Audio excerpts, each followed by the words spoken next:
when I first read the draft, it was AI was on the horizon. I mean, now it's here. So kind of how we decided to sort of, rather than like the humans must die, it's like, no, I want you to like me. I need you to like me. I need you to be engaged. I think that idea is what made it, I think, more relevant.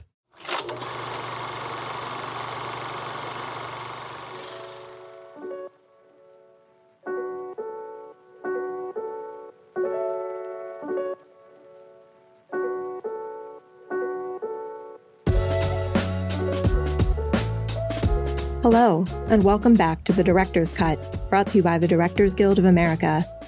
In this episode, a man recruits a group of unlikely heroes to help him save the world in director Gore Verbinski's sci-fi adventure comedy, Good Luck, Have Fun, Don't Die.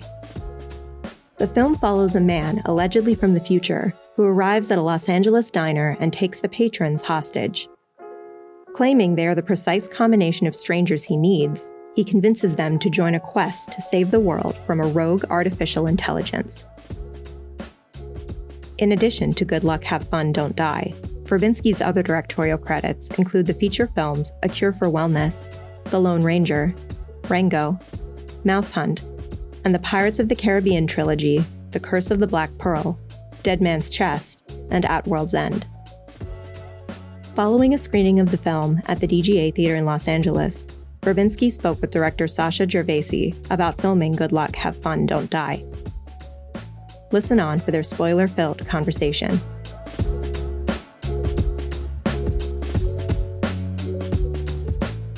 Thank you for coming out on a beautiful Saturday. Yeah, we were just observing. Thank you guys on a sweltering Saturday in LA. To so many people here. We're so grateful. Thank you so much. Gore, you're a fucking madman. That is a very, and when I use the word strange, weird, and utterly bonkers, I mean these as compliments. It is such a crazy and good and entertaining film. I mean, it's a popcorn movie. It's got some huge ideas. It's incredibly funny. I don't know if you guys caught it, but there's a moment where some of the mothers are consoling after the school shooting, and one of the mothers says something like, it's so sad when they kill each other when the kids are great, isn't it? There are just all these great lines in the script right throughout. And then the son with ads made me laugh. So there's a real irreverence about it and a really kooky tone, and it's completely original. And I just wanted to, first of all, congratulate you in to get this film made and out there, and so uniquely you at the same time. And we've known each other a long time, and I love your films, and said, but this is uniquely Gore Verbinski, but it's also something different for you. And I wanted to talk a little bit about that. How did this come into the world, particularly with this tone, which is so original? I love when people say, what is it based on? And I get to say a script. Right. A very good script. Yeah, Matthew did a great job. He's a really great collaborator and a really great writer. So he, I just felt like it needed to kind of happen now. It happened urgently. It felt like, I don't know, just the world has kind of gone mad, and it felt like the right time to do it. It was a very hard film to get made. I mean, nobody wanted to make the film, so we kind of just, I don't know, I think Sam's like outfit is kind of a metaphor for the movie, which is like went to Apex Electronics on San Fernando and just started finding weird bits of detritus and strange Soviet era electronics. We just made the suit, and the whole movie was, we started in LA. I mean, it's at Norm's. The sad truth is that's how f***ed up our business is. We have to go to South Africa to make a movie that takes place at Norm's Diner on La Cienega Boulevard right here. We got the tax incentive. We couldn't get to the number.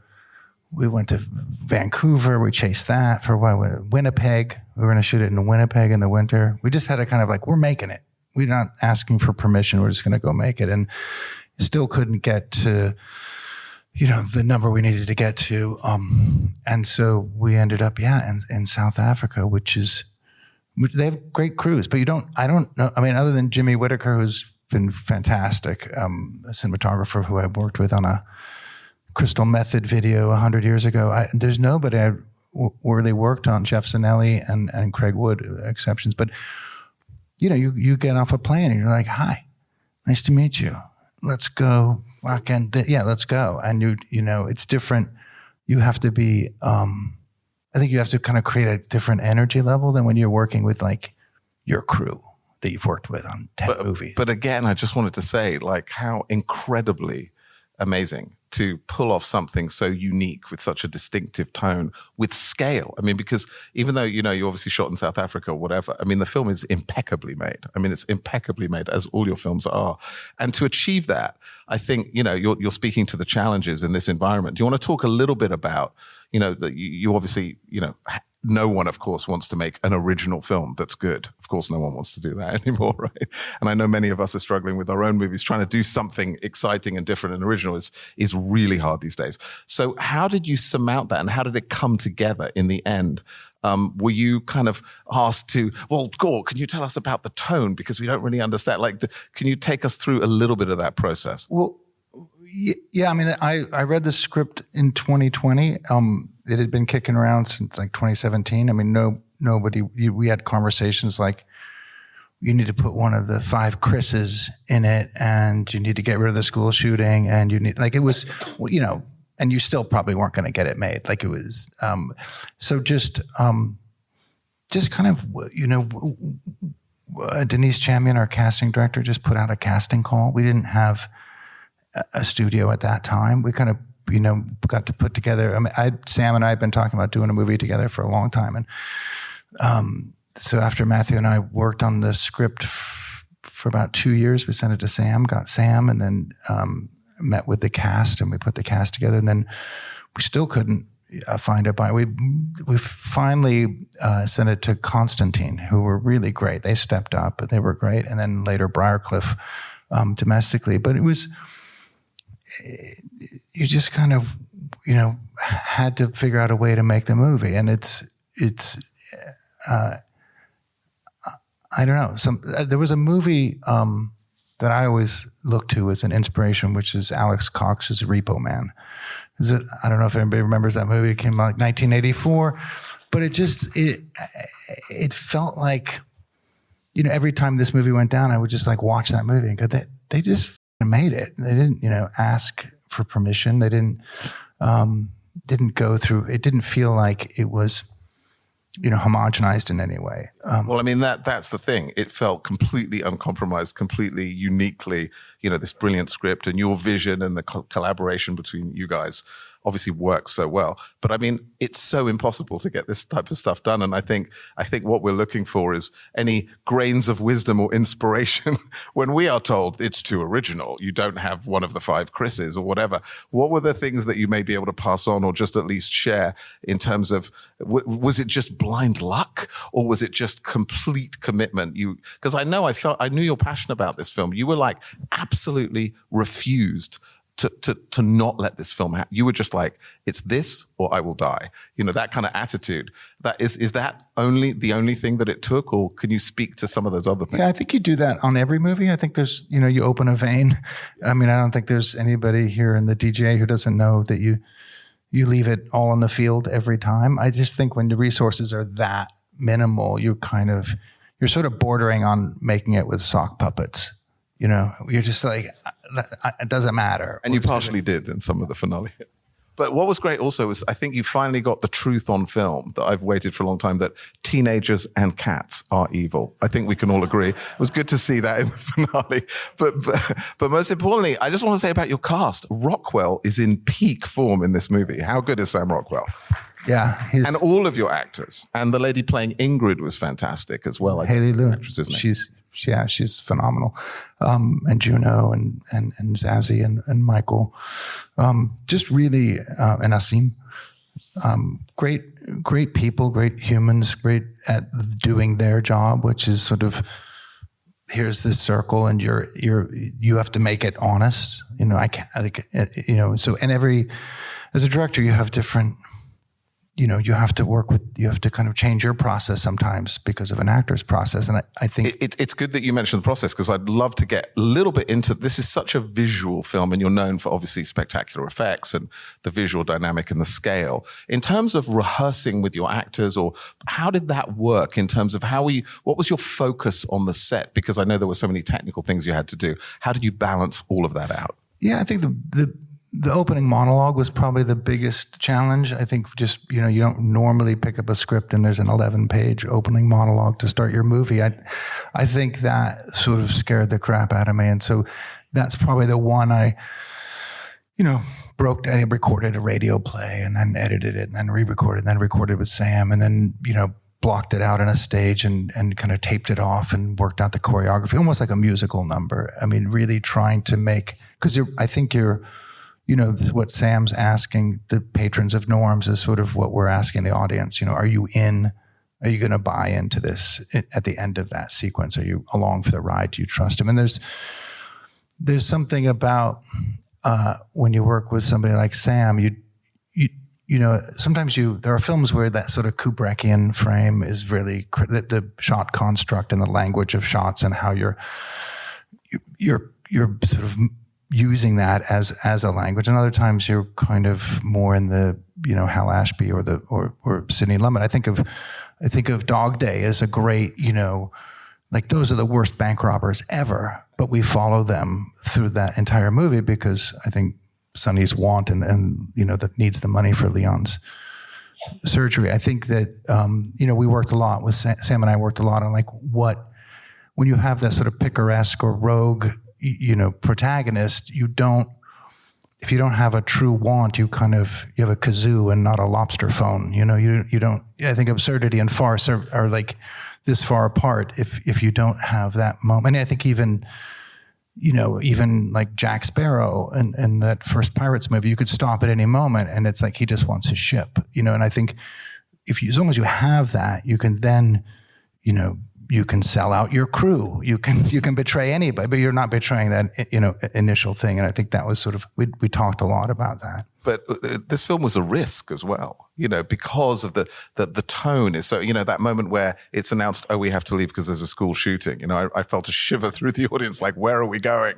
But luckily, you were able to kind of thread the needle in such a way that we understand this is an absurdist world, which is also based in reality. And I wonder, in terms of tone, how mindful were you on the set, working with the writer, but also as you're directing the film, of what that tone should be and how to control it? Yeah, there's kind of like 5 movies in the movie. So there's more than one tone. And I think when you get to Susan's flashback and that was it was very important that she react honestly like a human in an increasingly inhuman world. I think that her performance is the anchor, and Juno's eyes. I mean, there's just, when you're in the edit room, you're like, you don't want to cut away. Her listening is profound. I mean, she's one of those actors who you just, she really, that's what makes it Kafka, right? The sort of Kafka-ness of it is like that she's behaving like, is this a real, I never heard of this. Is that, can I get my son back?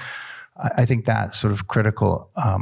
And then you can, humor is the sort of harshest criticism, ultimately. So, and I think when you get people going from like, ooh, I don't like this, to then somebody will start, somewhere along that journey, someone will start laughing, and then you'll get the laughs sort of increase until we get to the clone party, and they're like, we just made it really f***ing tall.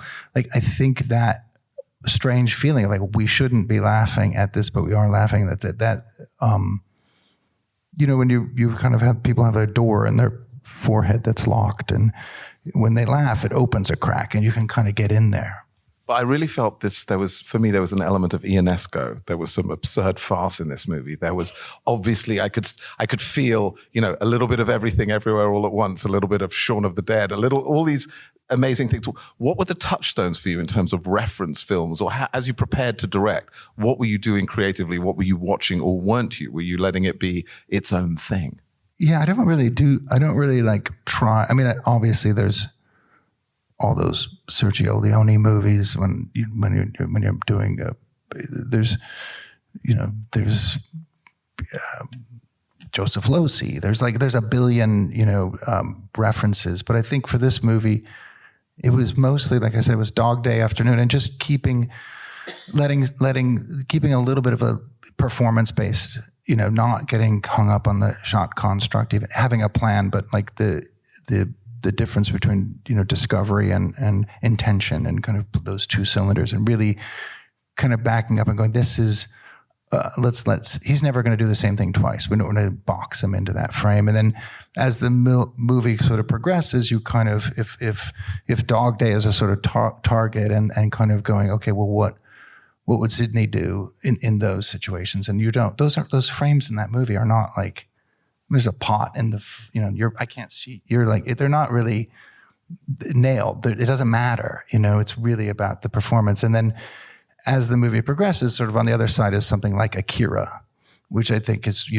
I still don't understand the last 20 minutes of that movie. And so you're sort of like, there's the power of enigma and kind of relying on also the sort of stricter frame. I think you sort of see the frame get stricter and stricter, and kind of that rectangle becomes, there are sequences where that language becomes more important, and you are sort of boxing the actors in. And then I just think, I think the Repo Man is just more of a kind of beacon, like a sort of something uniquely itself. Well, yeah, you're tired, you're everybody, you're exhausted, people are sick, you're on a rooftop. There's so many nights, and you're just, you just kind of go, yeah. Get into a crazy zone. You just get mental. You go mental, which you see in the film, and enjoyably so. I saw Kubrick in there. I felt so many of your influences in there. But each of the shots in the diner, you talk about the 11-page opening sequence, it felt lively and dynamic, and it kept moving. And I think so many of those shots were like the pushes into the food and the quick cuts, and it was meticulously planned. At the same time as you're in the moment and you're focusing on the performance, you're also, as a filmmaker, really deciding and really composing things in a very specific and particular way, which is, I think, something you're known for. Well, I think once you have, I don't know, it's probably lack of talent more so than, like, I think the fear of like not having a plan is like the scariest thing. Once you have a plan, you go, oh, I kind of know what everything, how this is going to cut. I always think editorially. So I think like I don't really cover things I don't need. But once you have the plan, then you can go, it's all about Sam, right? And you're like, okay, well, and let's just loosen up a little bit. It's still the plan, but let's adapt to, and don't let him rest. I mean, it was like a 40-pound suit that, we didn't have the money to make a lightweight. Those are actual, pieces of electronics, and he's exhausted. So after every take, he's like, "Can I take the suit off?" We're like, "No." We designed it top lit. It was all diner lighting, and the whole floor was a dance floor, so we didn't have to set track. We didn't, every time we moved, we were just moving. It was like 44 setups a day. I'm normally, 23 is normally a good day if you want to like really make tasty frames. We were like, poor Jimmy, our DP, because it was just like, we're go. But keeping, I think that energy was feeling like it feels like it's occurring in one kind of master. Yeah, the energy was really there, and it was very beautifully shot by Jimmy. I thought it was just so many different lighting situations, so many different worlds, and you're traversing the tone of the story, but also the visual worlds you're traversing are very different, and he managed to connect it all and make it feel as one. And my question to you, actually, you've mentioned a couple of times since we've been talking, fear as a filmmaker. I want you to talk a little bit. How important do you think is this idea of being frightened and not quite knowing how to do it and finding it through the unknowing or the terror of the situation? I speak for myself, but how important is fear for you as a filmmaker? Oh, yeah. Fear of suck is like a big... or of not pulling it off. It's nipping at your heels the entire time. So you're, mediocrity is just there. Like if you rest for a minute, it's going to be like, okay, and it's weird because I work with like Hans Zimmer, who's like, he's got more talent in his pink. He can afford to be late, 2 weeks. I'll just write the whole score in the last week. I can't do, it's like, I have to do the work and grind and then on the day, I think if you have, if you just you sort of learn over time,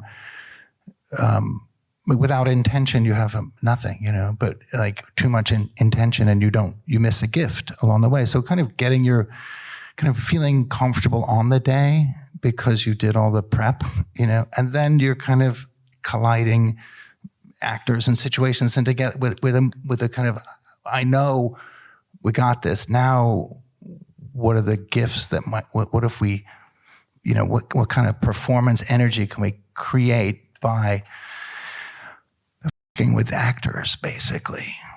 Well, they really with you in a good way.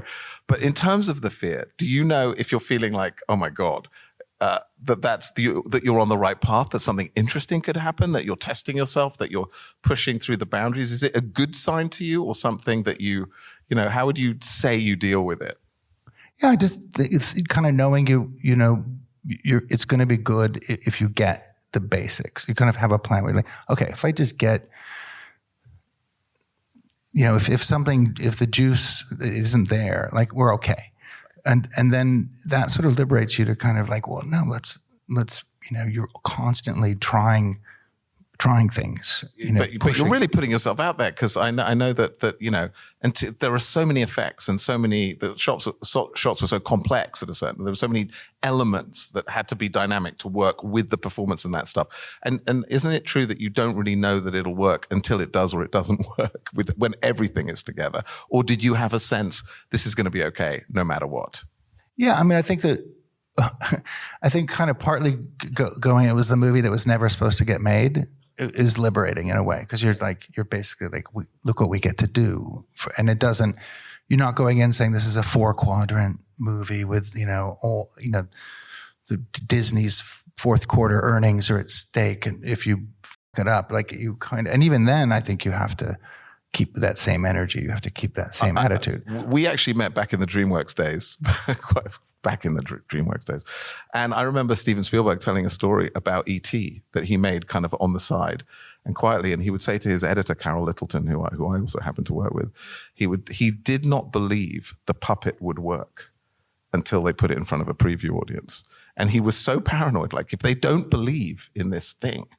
And I wondered, did you have any panics at all like that? Or was there one thing that they become routine? The panics, there's so many panics that you're not, you're kind of living on, you're sort of, it's like being high. You're just like, and I thought we were doing a Q&A. Actually, we're doing a therapy session, which is working through all our trauma when you, as a filmmaker. Yeah. I don't know, what were we talking about? No idea.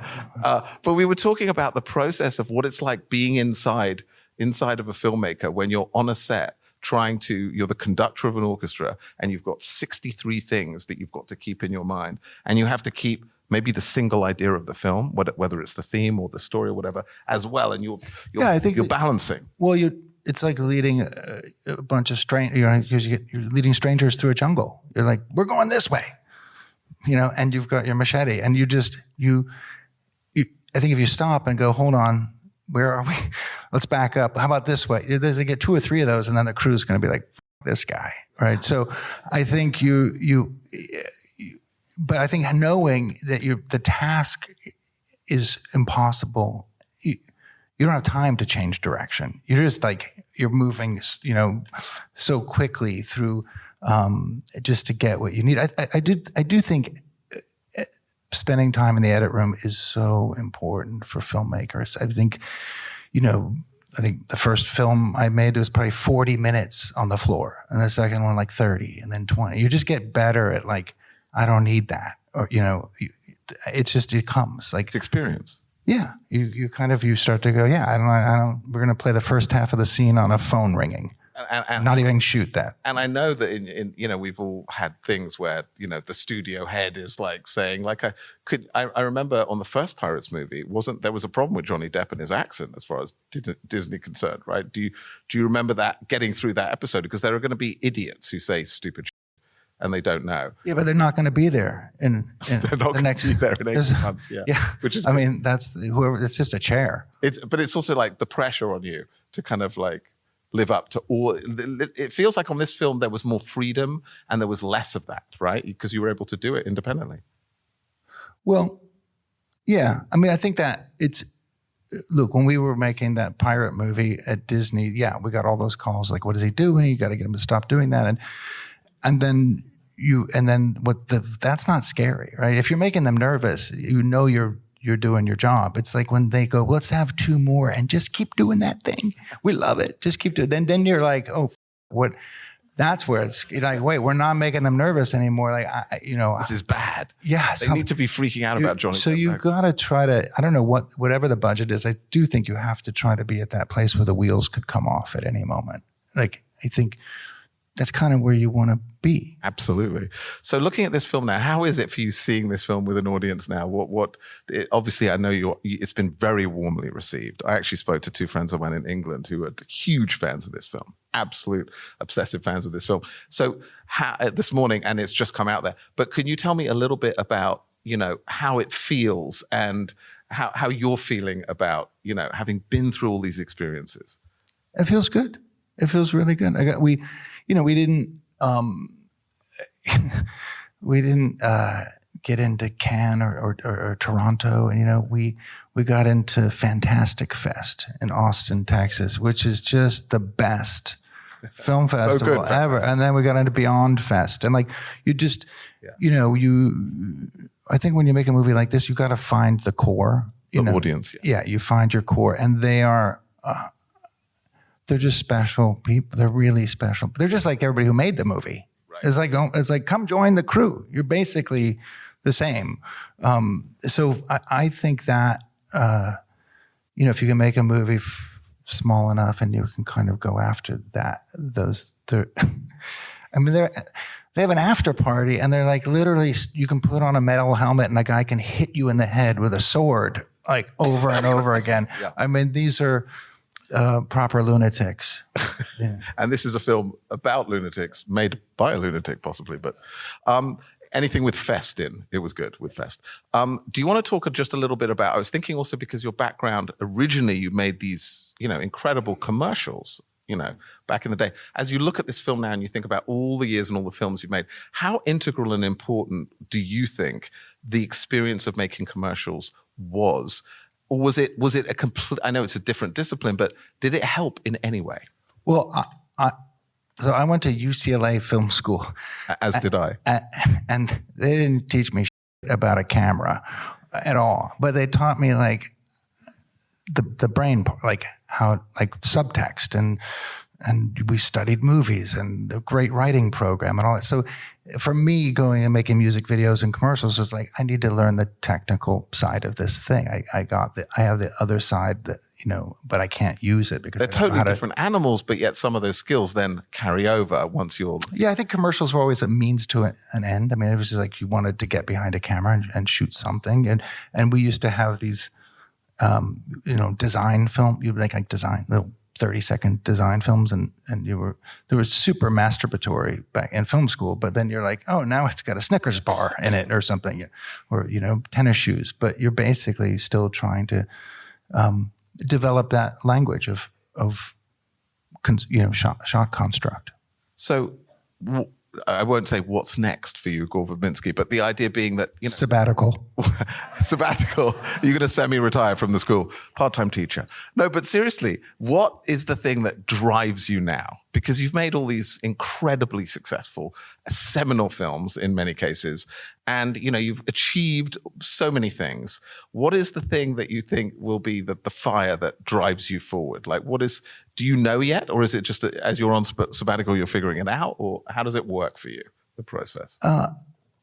I don't know. I think you have to get to that place where you're like, why must you tell this story? If you can't answer that question, you should sell real estate, or it's not. There are easier ways to make a living. I think so. Once you get to, we're always developing. We've got a bunch of crazy ideas. We're developing tons of things. Like everybody here knows well. You got 5 pans on the fire, and circumstance and fate, and sometimes one kind of like, oh, this is happening now.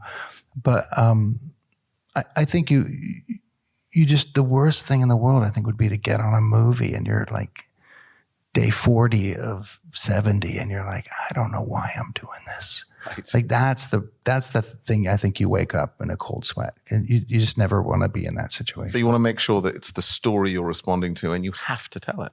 Yeah, and then you call. You might call it. I've called, DPs before and sent them a script, and they're like, I don't get it, and I'm like, great. I'll call you on the next one. We're gonna go. I'm gonna go use somebody else. And you don't want. I think loyalty is sort of overrated in a way. Like, you know, don't be loyal to me. Right. Like, we're gonna make a thing together. If you're not gonna open a vein for the thing, then let's we'll dance on another one. Like, you know, and so I think, and that's what's so f***ed up about these phones. I think these kids are like told you are the brand. Like, they're constantly told, you know, you have to be the thing. And it's like, well, what about you make a basket or you make bread or you make a movie? Like, here, this is, that's the I'm not the thing, that's the thing, you know. And there's something nice about, you know, you do the press and stuff and then you kind of recede back into anonymity, and it's underrated. You know, you can go back to tinkering and doing stuff. But I think the sly and irreverent humor was something I particularly responded to as an English person. Also, it's so dark and up. I really enjoyed it. But the idea being that the kids with the phones, you know, it's a real thing. We all experience it. You know, they are becoming ads themselves. Yeah, it's a weird thing, but I'm glad that, you know, you were able to put it in there in the most entertaining way possible. But it's serious what you're saying.